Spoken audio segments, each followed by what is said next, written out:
Estudiando Romanos 3, 25, versículo 25, parte B al 28. Si bien vamos a leer a partir del versículo 24, Romanos 3, 24 dice: siendo justificados gratuitamente por su gracia, mediante la redención que es en Cristo Jesús, a quien Dios puso como propiciación por medio de la fe en su sangre, para manifestar su justicia a causa de haber pasado por alto en su paciencia los pecados pasados, con la mira de manifestar en este tiempo su justicia, a fin de que Él sea el justo y el que justifica al que es de la fe de Jesús. ¿Dónde pues está la jactancia? Queda excluida. ¿Por cuál ley? ¿Por la de las obras? No, sino por la ley de la fe. Concluimos, pues, que el hombre es justificado por la fe sin las obras de la ley. Amén. Señor, una vez más te agradecemos por la oportunidad que nos da de estar esta mañana aquí reunidos, con el propósito, Señor, de glorificar tu nombre, a través, como lo hemos hecho, a través de las alabanzas, a través de participar de la ofrenda. Señor, queremos, Señor, que tu Espíritu Santo y tu misma palabra nos hable al corazón, nos enseñe, Señor, lo que tú quieres realmente enseñarnos en este día. Pedimos, Señor, que tú bendigas a cada hermano, a cada persona que está en esta mañana aquí, como también a cada niño en su clase, y que tú le hables al corazón de cada uno de ellos. Señor, como siempre decimos, queremos simplemente expresar con nuestros labios lo que tu palabra dice, no nuestras propias ideas, no nuestra propia experiencia, Señor, sino tu palabra, porque tu palabra es la que tiene verdaderamente todo el poder para cambiar, para convertir el alma, como también, Señor, para hacernos madurar en el conocimiento tuyo. Señor, pedimos todo en el nombre de Jesús. Amén. Titulé el mensaje de hoy: la cruz de Cristo. En la cruz de Cristo, Dios demuestra su gracia y su justicia. En la cruz de Cristo, Dios demuestra su gracia y su justicia. A menudo escuchamos a muchas personas incrédulas, inconversas, juzgando a Dios, con expresiones tales como: si el Dios de ustedes, muchas veces cuando saben que nosotros somos creyentes, hijos de Dios, dicen: si el Dios de ustedes es tan santo y tan justo como ustedes expresan, ¿por qué permite que su propio pueblo sufra tanto? Haciendo mención al pueblo de Israel, pueblo judío, todo lo que ya conocemos nosotros que ha sufrido. Dejando que personas tan malvadas, incluyendo enemigos y perseguidores de su propio pueblo, de Israel, cometan pecados terribles y aún así no sufren consecuencias. Y aún así no sufren consecuencias. ¿Por qué el Dios de ustedes, que supuestamente es tan santo, es tan justo, por qué les permite que pasen esas cosas? Y estamos hablando, dice, de su propio pueblo, no hablemos de otras personas, de otras naciones, hablemos de la nación de Israel. Y hacen cosas malvadas contra ellos y parece que no pasa nada. Acompáñenme a Malaquías, capítulo 2, Malaquías 2.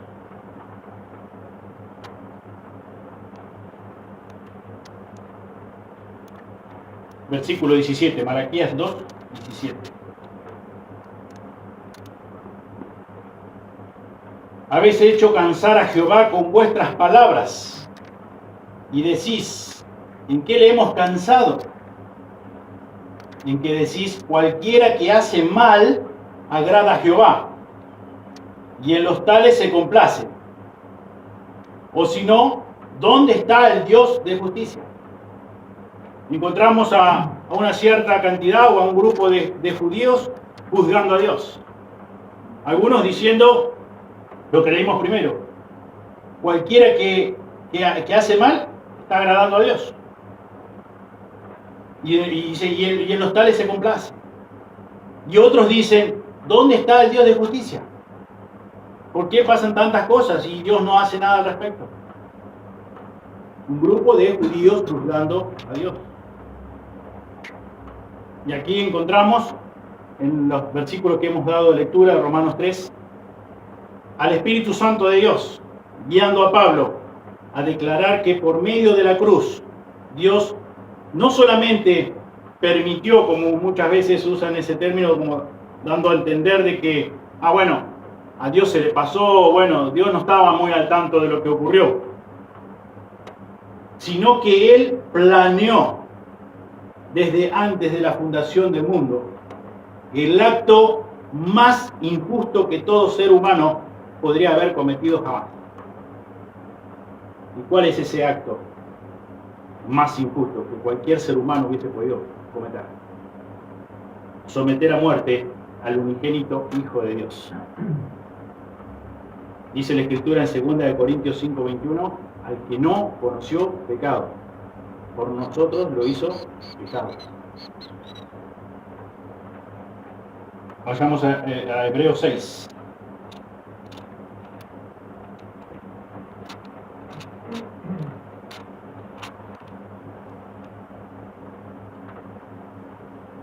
Hebreos 6:6. Dice la Escritura, y recayeron, sean otra vez renovados para arrepentimiento, crucificando de nuevo para sí mismo al Hijo de Dios y exponiéndolo a vituperio. Crucificando de nuevo para sí mismo al Hijo de Dios. Tus pecados, mis pecados, sometieron al unigénito Hijo de Dios a la cruz, a la muerte de cruz. El acto más injusto que cualquier ser humano podría haber hecho, cometido jamás. Y eso es lo que hicimos nosotros. Porque Jesús no conoció pecado. Pero por nosotros, Dios lo hizo pecado. Como dice Isaías, cargó en él el pecado de todos nosotros.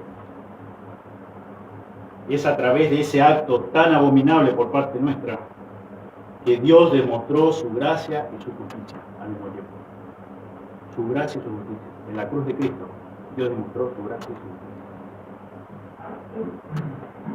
Dios proveyó por este medio, por este sacrificio incomparable, único, castigo suficiente por el pecado cometido por la humanidad caída, a lo largo de toda su historia.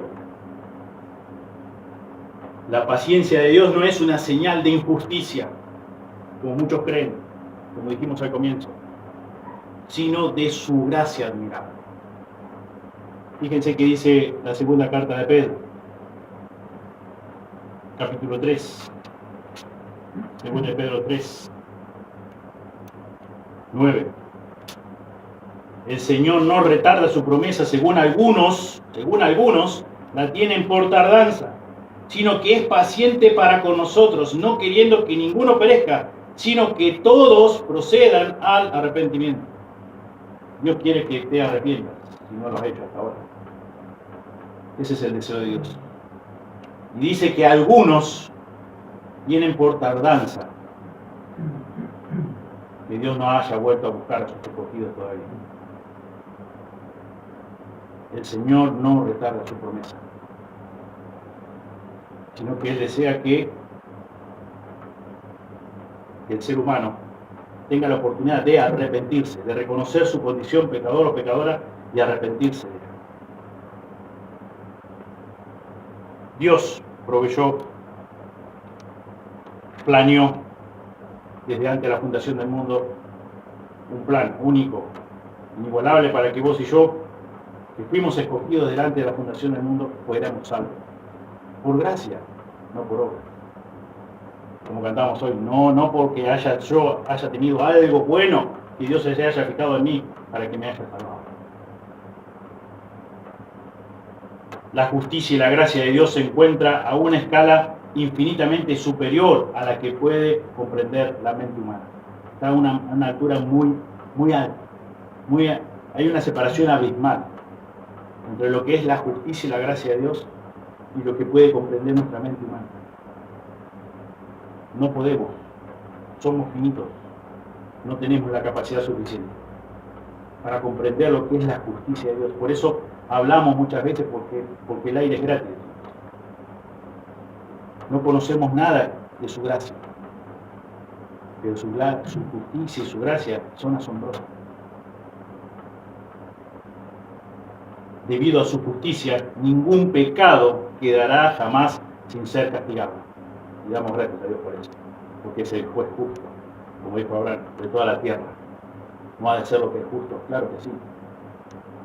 Y al mismo tiempo, debido a su gracia, ningún pecado está más allá del alcance de su perdón. Tremenda lección. Tremendo regalo tenemos, por la gracia de Dios.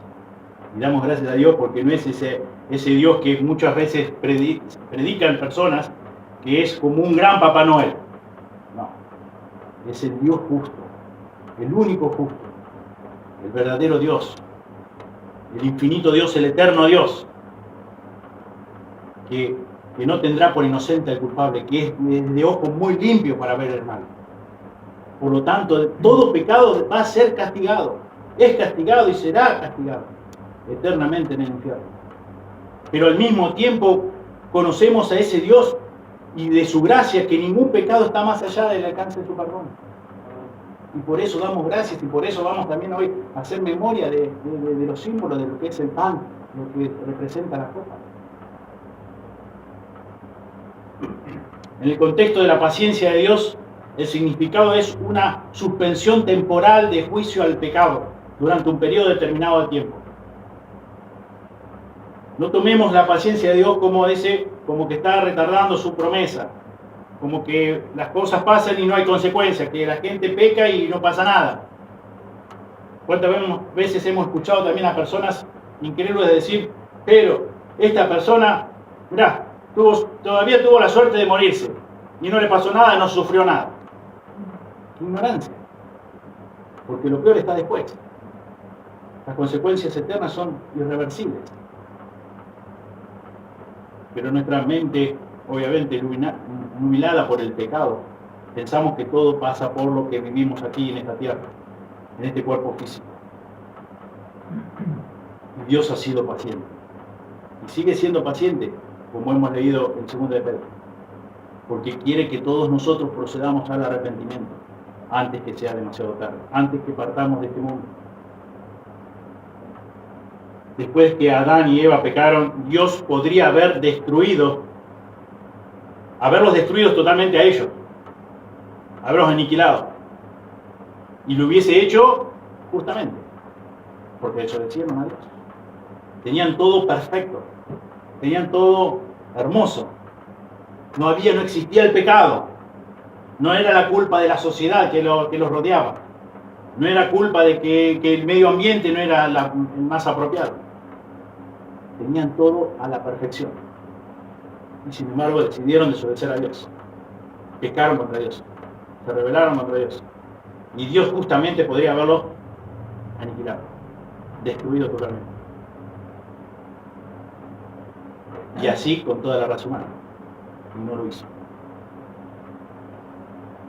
¿Qué hizo Dios en cambio? Pasó por alto los pecados de la humanidad caída. Fue paciente.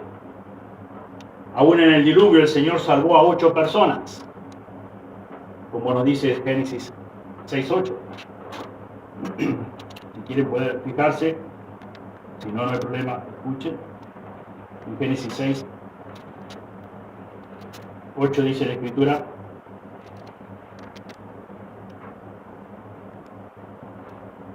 pero Noé halló gracia ante los ojos de Jehová. Pero Noé. Cuando viene hablando en versículo 5, y vio Jehová que la maldad de los hombres era mucha en la tierra, y que todo designio de los pensamientos del corazón de ellos era de continuo solamente el mal. En versículo 8, pero Noé halló gracia ante los ojos de Jehová. No porque Noé haya sido mejor, sino porque fue administrada la gracia de Dios. No fue porque fue un poco más justo Noé, sino porque halló gracia ante los ojos de Dios. Salmo 78, 38. Salmo 78, 38. Dice el salmista: pero él misericordioso perdona la maldad y no los destruía. Pero él misericordioso perdonaba la maldad y no lo destruía.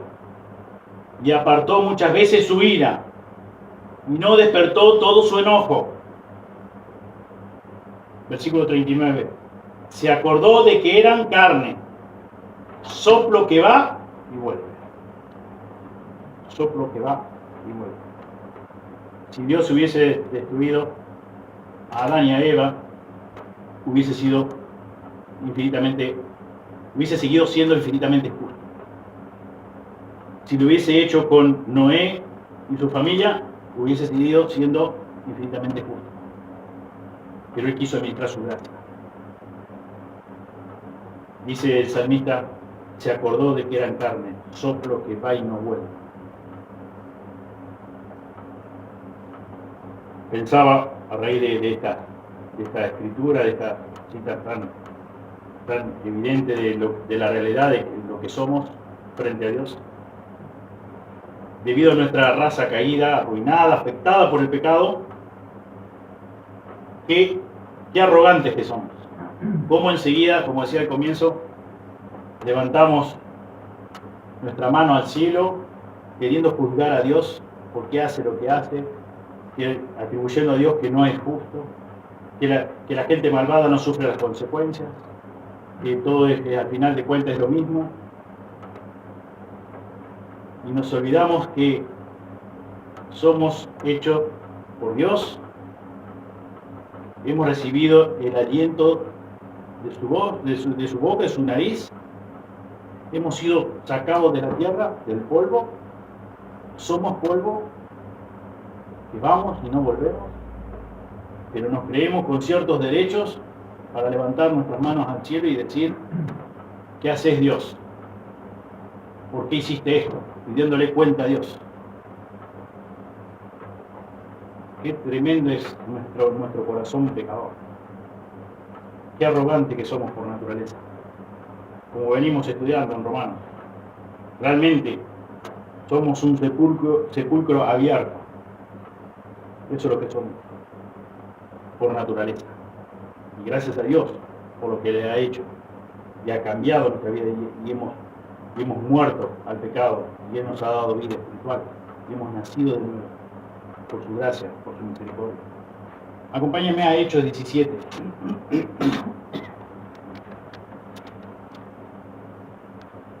Versículo 30.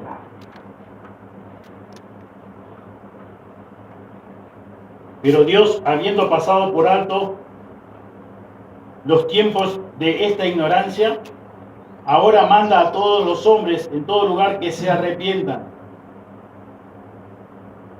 Dios manda a todos los hombres que se arrepientan. Versículo 31, por cuanto ha establecido un día en el cual juzgará al mundo con justicia, por aquel varón a quien designó, dando fe a todos con haberle levantado de los muertos. Dios manda a todos los hombres, en todo lugar, que se arrepientan. Que se arrepientan de su pecado. La revelación máxima de Dios mismo fue a través de su Hijo Jesucristo. La Biblia eso lo enseña claramente, lo vemos claramente. Esta es la razón por la que Dios infinitamente santo podía ser al mismo tiempo el justo y el que justifica al pecador indigno, que es de la fe de Jesús, según leemos en el pasaje de Romanos 3. Fíjense que dice el salmista en Salmo 85. Salmo 85, 10.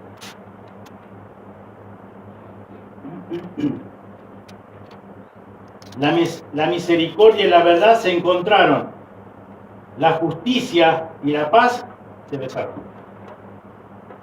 La gracia de Dios y la justicia de Dios en la persona de Cristo. Por su gracia podemos ser salvos. Solamente por su gracia. Pero también en Jesús fue descargada la justicia divina. Porque Él no conoció pecado. Pero por nosotros Dios lo hizo pecado. Cargó en Él el pecado de todos nosotros.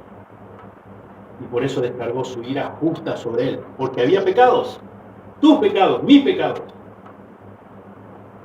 Pero en Jesús podemos decir que la justicia y la paz se besaron. La misericordia y la verdad se encontraron.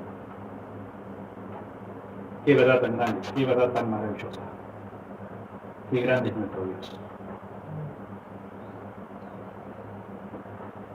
Un himno escrito por Isaac Watts dice así: cuando contemplo la cruz asombrosa en la que murió el príncipe de gloria, mi mayor riqueza estimo como pérdida y repelo con desprecio mi orgullo.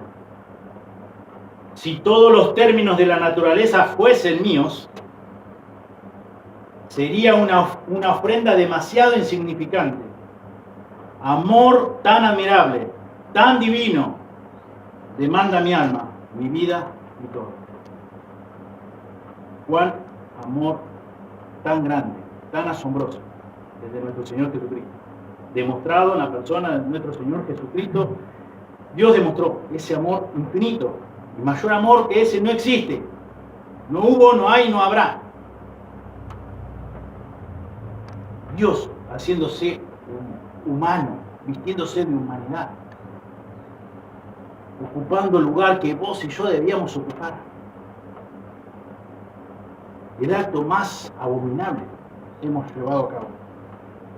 Hace muchos años vi un video llamado El Cruce, no sé cuántos de ustedes por ahí lo vio, un video muy corto, creo que duraba 30 minutos, donde muestra de una forma muy clara de que nosotros, no fueron los romanos que crucificaron a Cristo, fueron mis pecados, nuestros pecados, tus pecados.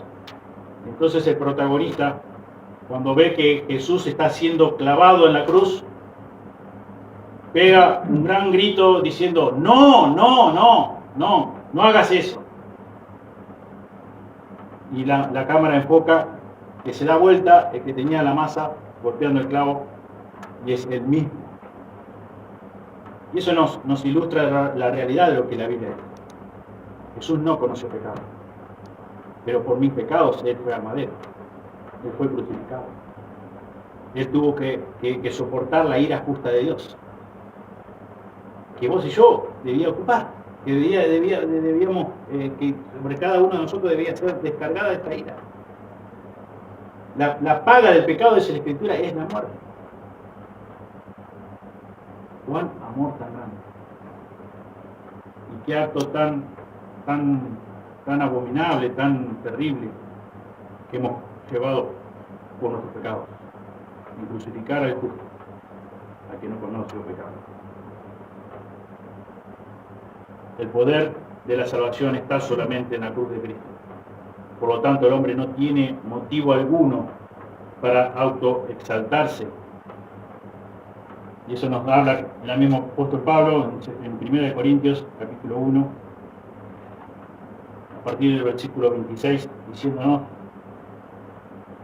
pero mirad, hermanos, vuestra vocación, que no sois muchos sabios según la carne, ni muchos poderosos, ni muchos nobles, sino que lo necio del mundo escogió Dios para avergonzar a los sabios, y lo débil del mundo escogió Dios para avergonzar a los fuertes, y lo vil del mundo y lo menospreciado escogió Dios, y lo que no es, para deshacer lo que es, a fin de que nadie se jacte en su presencia. Y eso es lo que escogió Dios: lo débil, lo menospreciado, lo que no es. No podemos jactarnos en absoluto, en nada. Dice que eso escogió Dios a fin de que nadie se jacte en su presencia. No tenemos razón alguna, motivo alguno para jactarnos, para autoexaltarnos, porque la salvación no depende nada en absoluto de nosotros. Ahí en Romanos 4, versículo 2, dice: porque si Abraham fue justificado por las obras, tiene de qué gloriarse, pero no para con Dios. Ni siquiera Abraham, el padre del pueblo escogido por Dios, fue justificado por las obras, sino por la fe. Y Efesios 2, 8, 9 nos dice: porque por gracia sois salvos por medio de la fe, y esto no de vosotros, pues es don de Dios, no por obras, para que nadie se gloríe. Esta actitud de fe verdadera podemos verla ejemplificada en la vida del publicano según Lucas 13. Perdón, Lucas 18, 13. Mas el publicano, estando lejos, no quería ni aún alzar los ojos al cielo, sino que se golpeaba el pecho diciendo: Dios, sé propicio a mí, pecador. Dios, ten misericordia de mí, soy pecador. No merezco tu perdón. Pero reconozco que solamente tú me puedes perdonar. Solo tú me puedes salvar. Solo tú me puedes sacar, librar de las consecuencias de mi propio pecado. Dios, sé propicio a mí, pecador. Por eso, de esta forma, Pablo arranca de raíz el concepto de una justicia por obras cuando declara en versículo 28: concluimos pues que el hombre es justificado por fe sin las obras. Porque ahí, como dice el apóstol, dice: ¿dónde está pues la jactancia? Queda excluida. No hay jactancia en el ser humano. Y luego después, versículo 28 dice: concluimos, a ver si nos queda realmente en claro, que el hombre es justificado por fe sin las obras de la ley. Ni aún Abraham fue justificado por las obras. Nosotros somos justificados solamente por la fe. Noé halló gracia ante los ojos de Dios.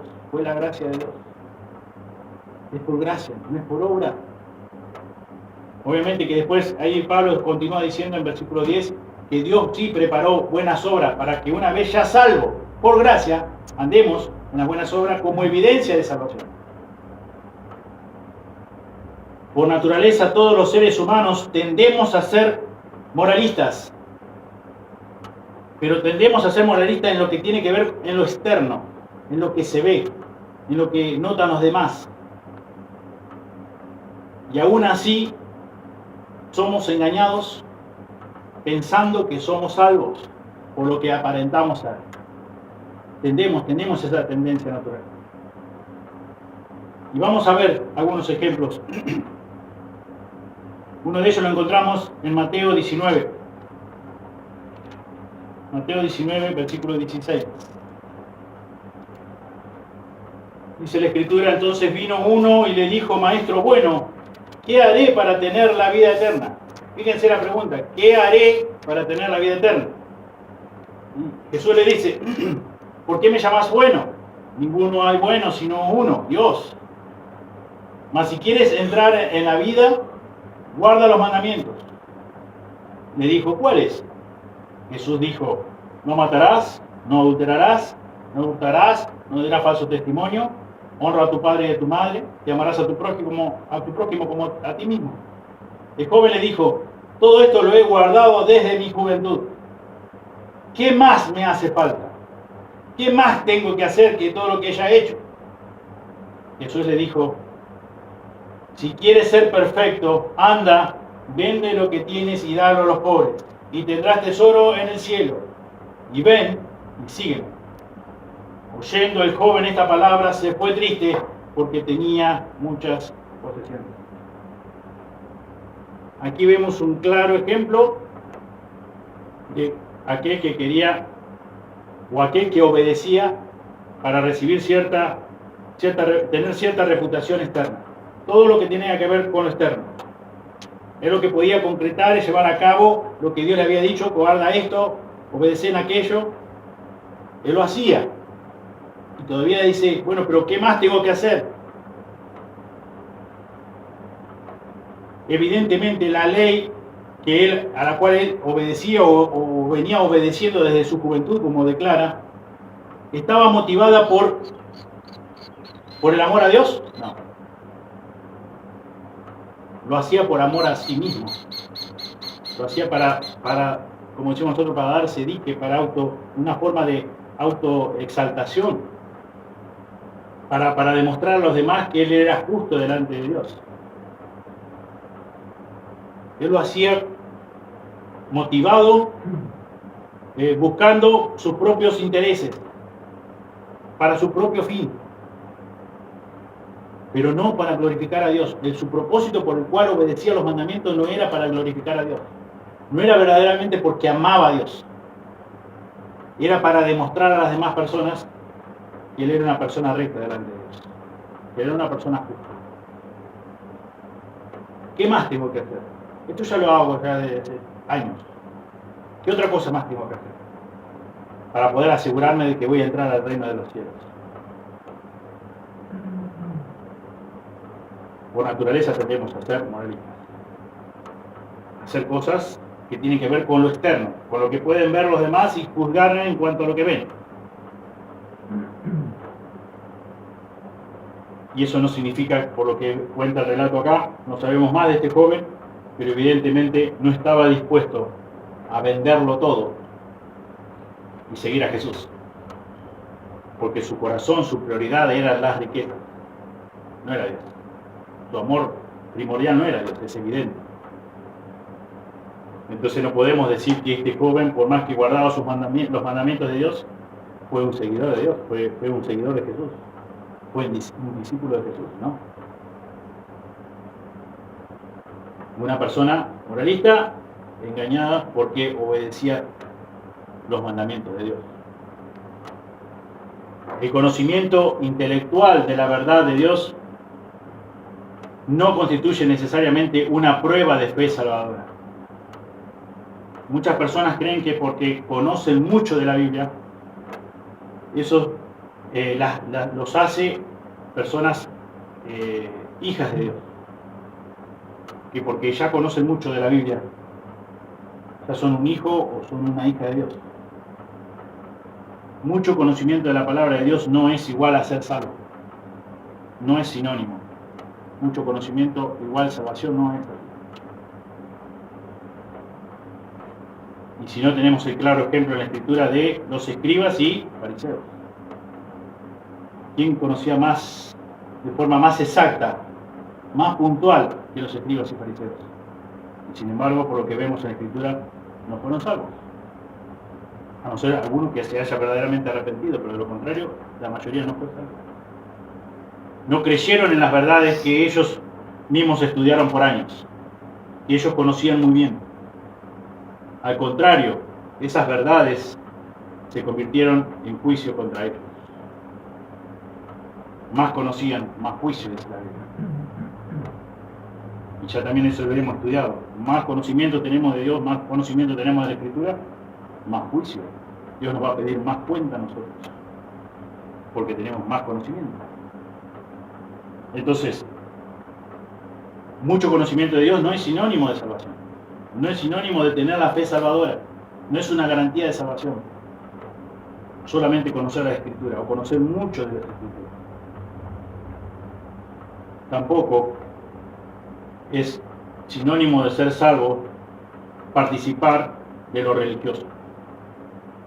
Tener una religión, cualquiera sea, como hemos hablado también en el culto navideño, cualquiera sea la denominación. Aún puede ser una denominación bautista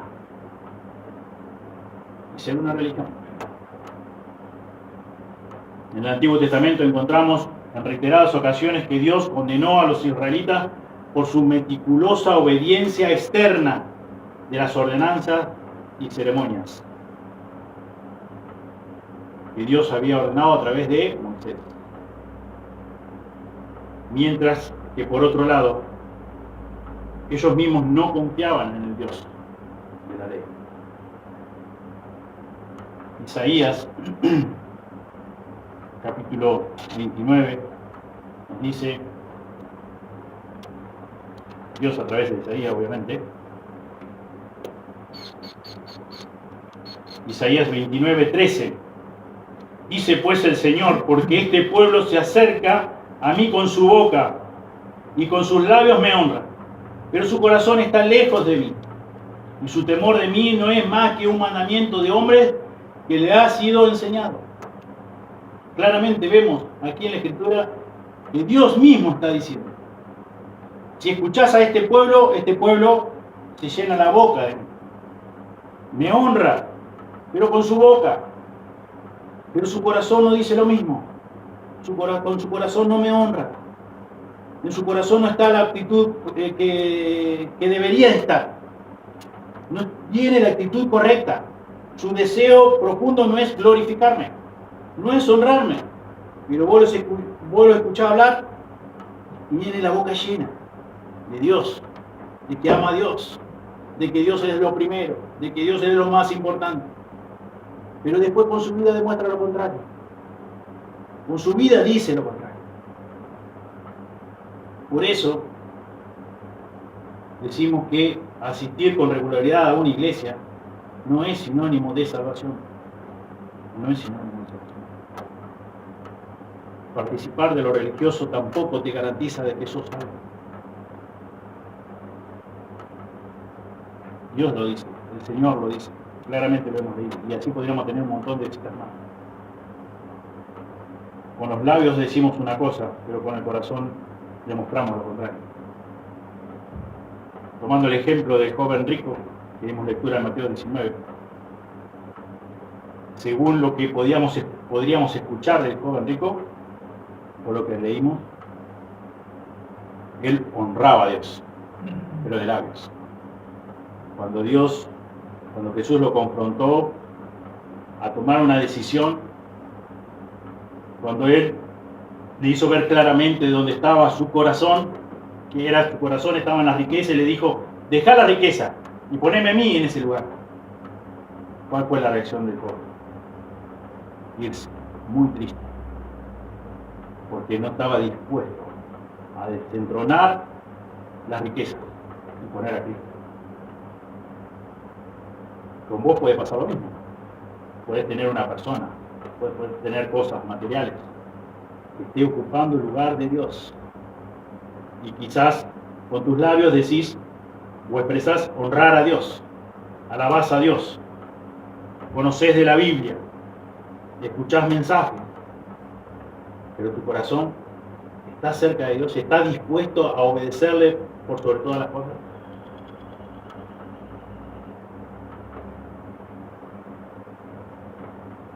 Otro ejemplo para considerar: el ministerio activo realizado en el nombre de Cristo no es una prueba evidente de ser salvo. Otra forma de considerar o otro elemento a considerar para que no te engañes, para que no sigas engañado o engañada. Tener un ministerio activo en una iglesia no es sinónimo de salvación. Pero lo hago en el nombre de Cristo. Sí, lo podés hacer en el nombre de Cristo. Lo podés hacer con excelencia, con regularidad. Pero no es una prueba evidente de ser salvo. Y tenemos un ejemplo en la Biblia, quizá medio choqueante, digamos. Pero es la verdad. Exteriormente Judas era tan activo como los demás discípulos. Y es obvio que él se consideraba a sí mismo un seguidor de Cristo. Sin embargo, sabemos que no era un discípulo. Pero él estaba convencido porque él tenía un ministerio activo.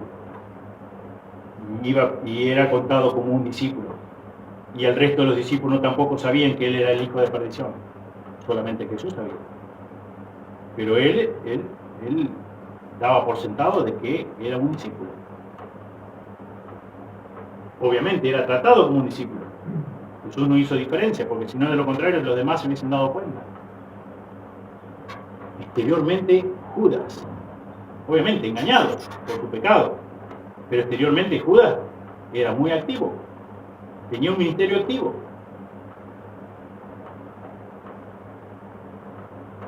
Jesús advirtió enfáticamente que no todo el que dice Señor, Señor entrará en el reino de los cielos. No todo el que le dice Señor, Señor. La diferencia está en el obedecer la voluntad de Dios. La voluntad de Jesús, la voluntad de mi Padre que está en los cielos. La obediencia marca la diferencia.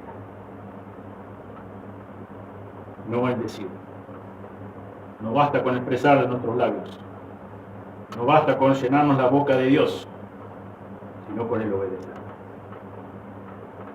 Tenemos la cita también de la Escritura que dice que Dios no se complace tanto en los sacrificios, las cosas que podemos hacer, aún un ministerio, aún asistir regularmente a una iglesia, sino con que se le obedezca. Y se le obedezca a toda la palabra de Dios. Porque ahí Samuel está hablando de parte de Dios, haciendo mención de que Saúl no había obedecido toda la palabra de Dios, no había prestado atención a toda la palabra de Dios, había tomado algo, lo que le convino a él, lo que le pareció mejor, pero no a toda la palabra de Dios. Y Dios no se complace en lo que podemos hacer, sino en que le obedezcamos. El sentido de culpa por el pecado tampoco acredita evidencia suficiente de salvación. Podés tener un sentimiento de culpa por tu propio pecado y aún así no ser un hijo de Dios, aún así no ser una hija de Dios. Podés tener el sentimiento de culpa. Podés tener remordimiento por tu pecado y aún así no ser un hijo de Dios. Hemos leído distintas citas donde la Biblia claramente, Dios dice claramente que debes arrepentirte. Y eso significa un cambio de actitud. Amar lo que antes aborrecía, aborrecer lo que antes amaba. Un cambio de 180 grados. No es solamente tener un sentimiento de culpa por nuestro propio pecado. No es suficiente. No es sinónimo de salvaciones.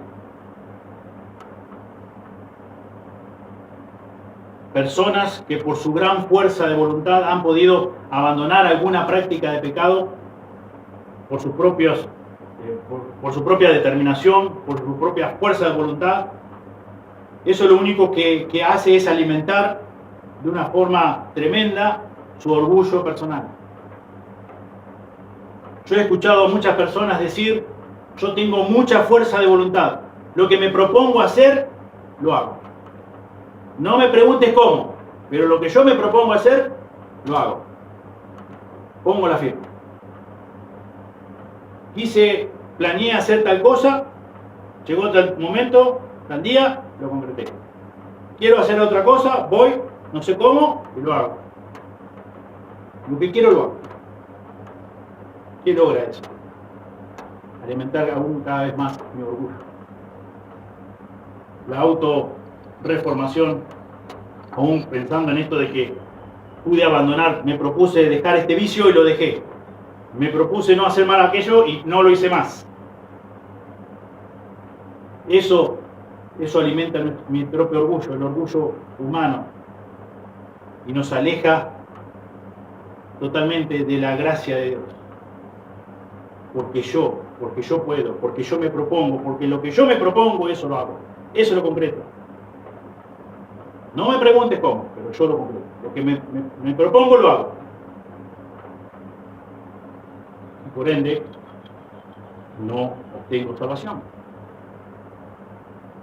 No alcanza. No es suficiente. El sentimiento de culpa por lo que yo puedo hacer. Sí, yo sé que he fallado en esto, yo sé que he tenido esta práctica por años, pero fíjate vos, yo ahora hace años que no hago más de eso. Fíjate que antes hacía lo otro, tampoco lo hago. Concurría a tal lugar, tampoco voy. Fíjate vos, yo ahora cada vez soy más santo, cada vez soy más justo. Sí, yo reconozco, yo estaba mal, yo había pecado, pero eso me hace salvo, no me hace salvo. Porque no me arrepentí, porque no confesé verdaderamente mi pecado, porque estoy atribuyéndome méritos propios. Y la escritura que estamos estudiando dice que claramente no es por las obras. La salvación no es por obra. El perdón no lo tengo por obra.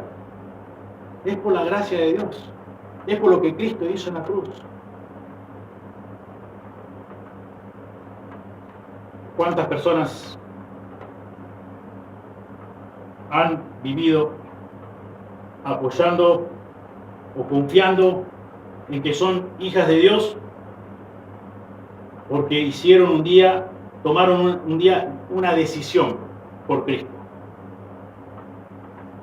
Esa experiencia de tomar una decisión por Cristo tampoco te garantiza que sos salvo.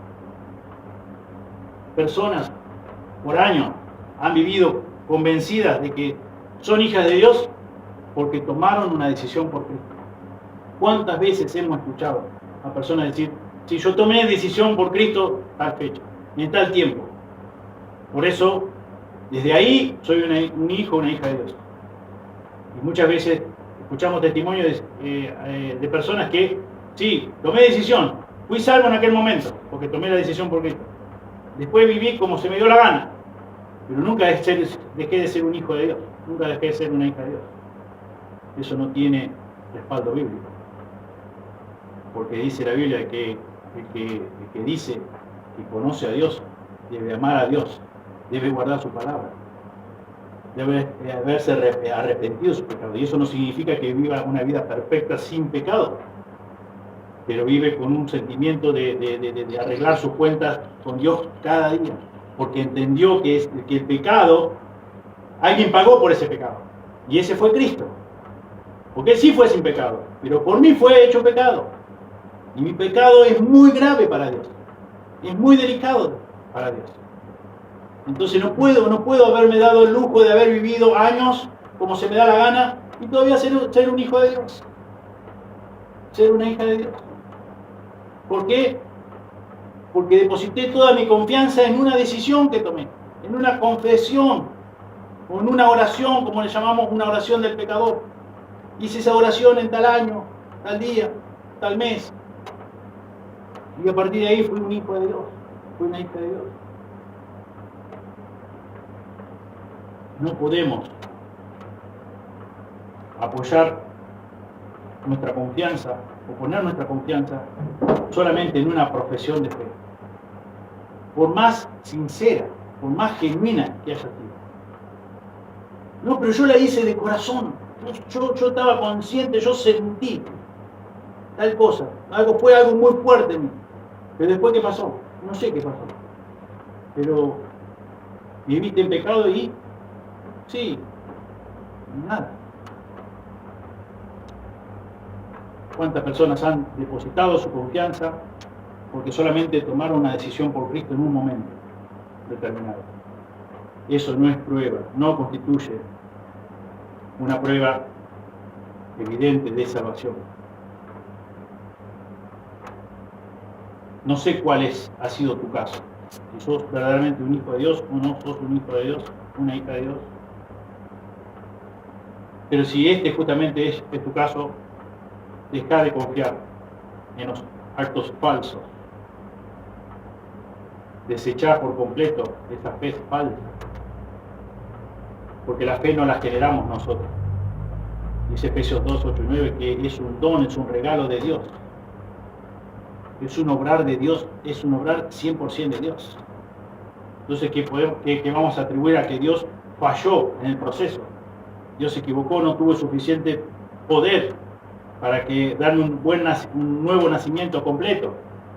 Obviamente que la Escritura nos enseña que estamos en un proceso de santificación, pero no pude bajo ningún punto de vista, haber vivido la vida como un inconverso sin tener ningún obrar del Espíritu Santo convenciéndome de pecado, justicia y juicio en tanto tiempo.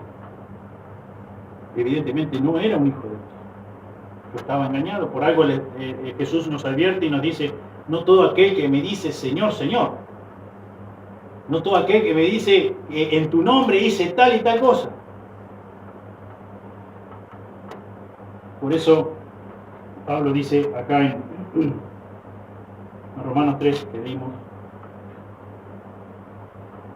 versículo 28, concluimos pues que el hombre es justificado por fe, sin las obras de la ley. Fuiste declarado justo solamente por fe. Fui declarado justo por fe. Y también nos dice Santiago,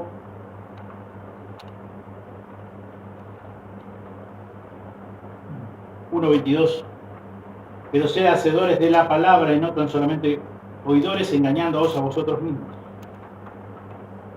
Y quiero animarte a que no continúes engañándote a vos mismo o a vos misma, pensando de que por asistir a una iglesia, que por escuchar la palabra de Dios, eso te hace un hijo, una hija de Dios.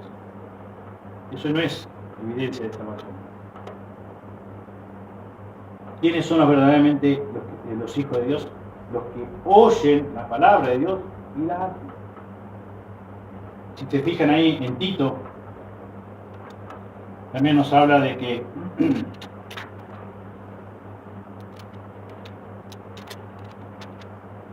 Tito 1,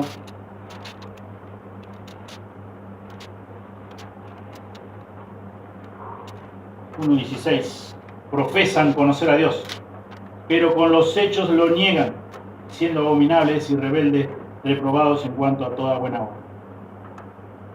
¿Puedo profesar conocer a Dios? Sí. ¿Podés profesar conocer a Dios? Sí. ¿Y qué pasa con tus hechos?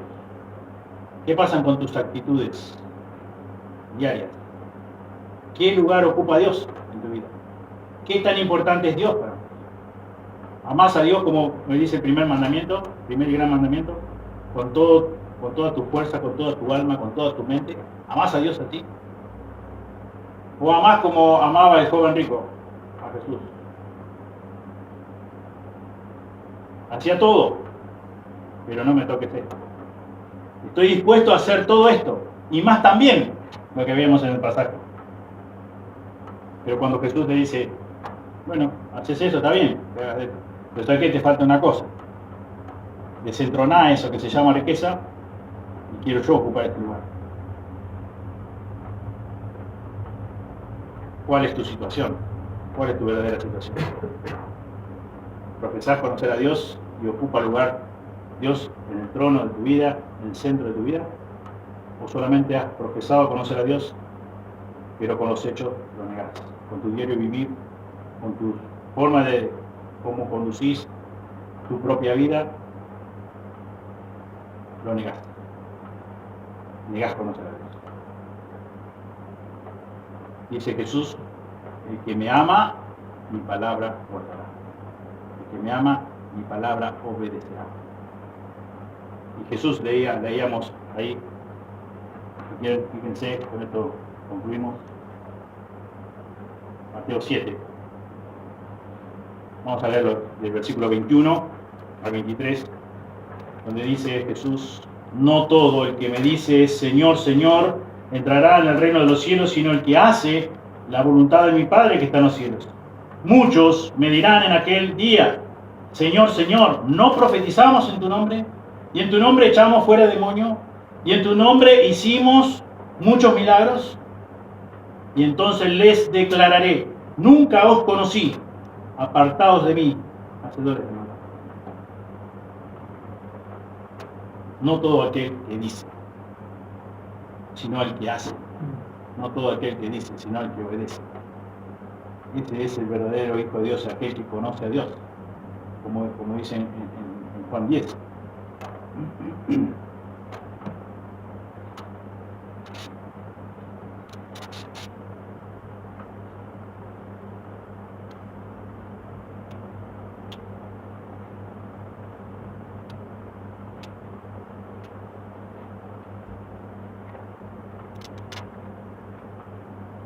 Versículo 27. Mis ovejas oyen mi voz, y yo las conozco, y me siguen. Los hijos de Dios, las hijas de Dios, oyen la voz de Dios, obedecen, ¿cómo? Siguiéndolo a Él.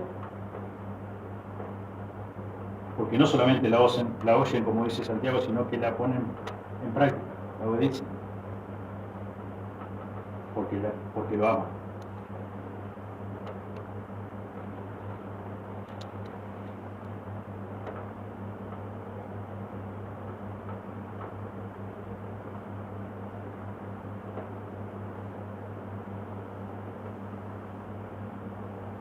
Juan 15:13 dice, nadie tiene mayor amor que este, que uno ponga su vida por sus amigos. Vosotros sois mis amigos, si hacéis lo que yo os mando.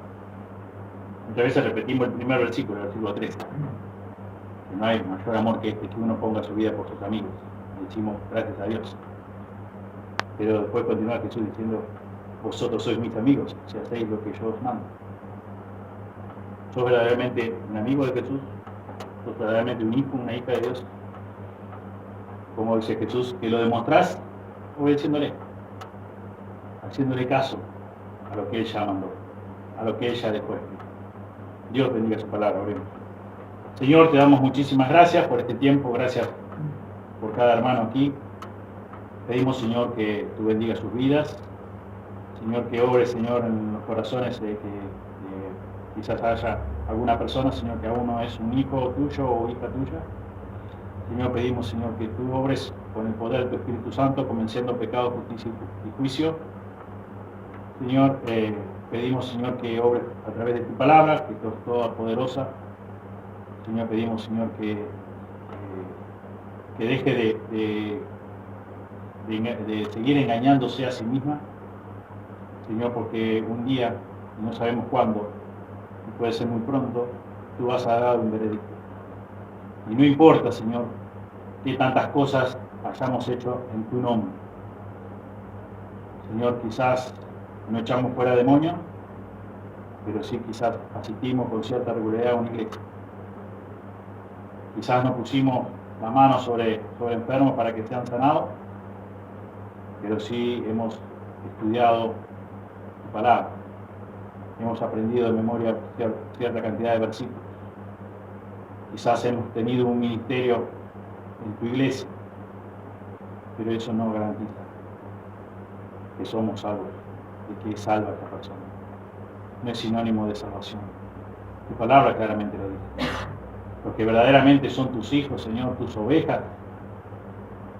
Escuchamos tu voz y la ponemos por obra, la ponemos en práctica. Hacemos lo que tú nos has mandado, si verdaderamente somos tus amigos, somos tus hijos. Pedimos, Señor, que tú obres en cada uno de nuestros corazones, Señor, y te agradecemos una vez más por este tiempo hermoso de poder exponer tu palabra y de poder escucharte a ti, Señor, porque eso es lo que más importa. Escuchar tu palabra, lo que tú nos dices a cada uno de nosotros. Pedimos todo en el precioso nombre de Jesús. Amén.